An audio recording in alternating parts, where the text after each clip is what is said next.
So I'm coming back to back. This is actually a video I want to show you.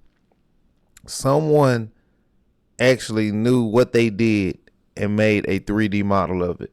And Trump kind of briefly spoke about it, and another person spoke about it. But they had been practicing this in a fake city, a fake building. They were practicing this. Check this out. How do you capture a high-value target when the whole world is watching? You create a masterclass in deception. Check this out. The CIA set the stage with a single building as bait and filled the sky with 150 aircraft to create a deafening sonic shield for the helicopters to drop Delta forces. F-35s lit up the perimeter, turning night into day. By the time the dust settled, the helicopters had already touched down and Maduro was gone. We'll also look at how the U.S. uses the F-35 jets in its Navy to launch a large-scale attack, all in the video ahead. In the dead of night that is 2 in the morning, the lights went out in Caracas. By 5 a.m., the president of Venezuela was gone. But how U.S. played a deception games. While the whole world were focused on the aircraft carriers in the Caribbean, a shadow war was being fought on the ground. This wasn't an invasion, it was a surgical extraction. We finally have the declassified timeline of how U.S. forces breached the heart of Caracas and extracted Nicol'as Maduro. Okay, they got declassified. Let's start with step 1. The setup. This didn't happen overnight.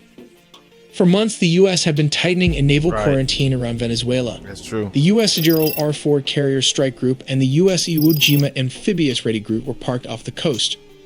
The pretext was clear. The U.S. designated the Venezuelan government a narco-terrorist state, specifically targeting the drugs lords, but while the Navy squeezed the coast, intelligence assets were tracking one man.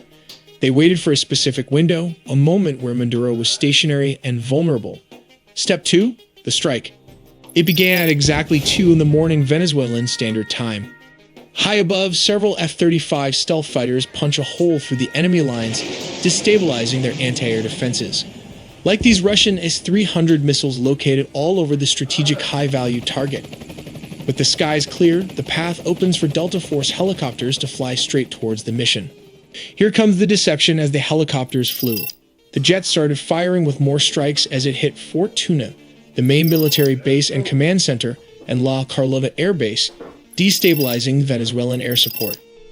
Reports from the ground described widespread explosions and a sudden communications blackout. Yep. The chaos wasn't the goal, it was the cover.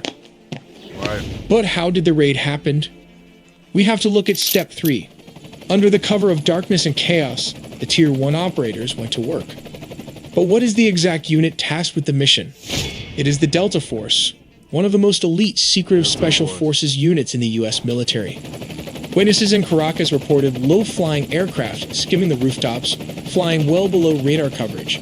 The team breached a secure compound believed to be a safe house within the massive Fort Tuna complex. Resistance from the Venezuelan Presidential Guard was swift but ultimately futile, as the helicopters lay cover fire. The operators moved with surgical speed, landing on multiple points. But how exactly the capture and extraction happened? For this, let's look at step 4. Specialized helicopters hovered over the objective to insert the assault team. While dozens of attack helicopters laid down suppression fire, the Delta Special Forces descended and started the search for the high-value targets. How did they find him? Simple. The CIA had planted spy inside Nicol'as Maduro close circle. While back in the U.S., Delta Force built an exact replica of his safe house, rehearsing the raid until they could do it blindfolded. While operators breached the room so fast, his security could not even react to the situation as the sound of flash grenades disoriented the security guard. Using blowtorch, they caught him before he could even lock all the doors. Maduro's shock and awe froze him as Delta Force reached the compound. Nicol'as Maduro and his wife, Celia Flores, were physically secured. This wasn't a negotiation. They were detained and immediately moved to the extraction point. These aircraft are capable of performing urban extractions from buildings and refueling in midair. Within minutes, they were airborne, leaving Venezuelan airspace and heading to a secure floating staging base in the Caribbean. This Operation Southern Spear has changed the geopolitical map of South America overnight. But wait before after the extractions, there were reports of F-35 jets also leading the tip of the spear for the attack. We'll look how the United States used F-35 jets instead of F-16s for operations in Venezuela, Because this is a well-organized and militarized Venezuela has positioned advanced Russian S-300 missile systems, Chinese radar networks, integrated Russian air defenses, and Shahed drones along its borders. This creates a highly lethal and challenging environment that older S-16s would struggle to survive. As stated, around 150 aircrafts and a massive 8 U.S. destroyers were stationed there. It also has 3 amphibious aircraft carrier and surveillance plane to turn it into a massive command and control juggernaut capable of overcoming a modern military's air defenses. Signals a readiness to counter Venezuela's entire air defense network if necessary. But why Venezuela Air Force failed to intercept? As of 2025, Venezuela's fighter jet fleet consists mainly of approximately 21 Sukhoi Su-30 multirole fighters delivered by Russia between 2006 and 2008, which now form the backbone of their combat air power. Additionally, they maintain about 5 operational S-16 Fighting Falcons from an older batch, including 3 single-seat S-16As and 2 two-seat S-16Vs. These S-16s are aging and suffer from limited maintenance and part support due to U.S. sanctions, although they have been supplemented with Israeli upgrades.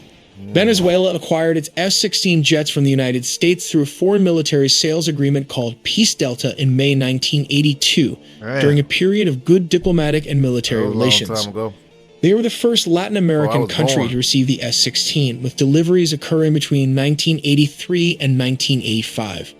Wow. The reason the U.S. does not use S-16s in current operations is because these jets lack the stealth capabilities necessary to evade the S-300 and other integrated defenses.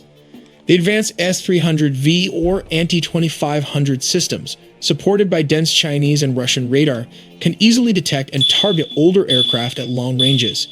Sending S-16s into such an environment would result in high attrition risks, as they are vulnerable to radar detection and missile engagement.